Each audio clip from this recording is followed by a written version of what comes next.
పెరుగుతున్న ధరలకు అనుగుణంగా అంగన్వాడీలు, సహాయకుల జీతాలు పెంచాలని, ఇచ్చిన హామీలు నెరవేర్చాలని కోరుతూ AP anganwadi workers and helpers union demand చేసింది.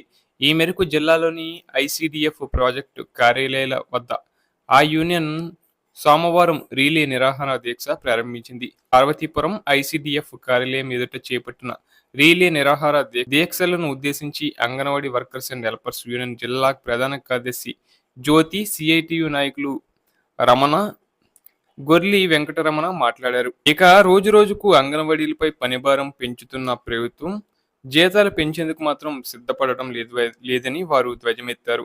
ఇప్పటికైనా అంగన్వాడీలకు జీతాలు పెంచాలని, అర్హత కలిగిన మినీ వర్కర్లను మెయిన్ వర్కర్లుగా మార్చాలని డిమాండ్ చేశారు. అంగన్వాడీ సెంటర్లలో మౌలిక సదుపాయాలు కల్పించాలని కోరారు.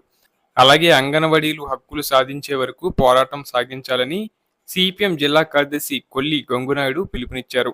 ఆయన మాట్లాడుతూ అంగన్వాడీ వర్కర్లు, మినీ వర్కర్లు తక్కువ వేతనాలతో పనిచేస్తున్నారని ఆవేదన వ్యక్తం చేశారు.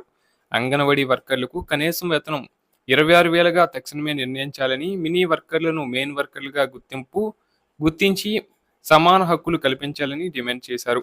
సుప్రీంకోర్టు తీర్పు మేరకు అంగన్వాడీలకు ఉద్యోగ భద్రత, పెన్షన్, ఈఎస్ఐ, పీఎఫ్ వంటి సౌకర్యాలు అమలు చేయాలని ప్రభుత్వాన్ని కోరారు.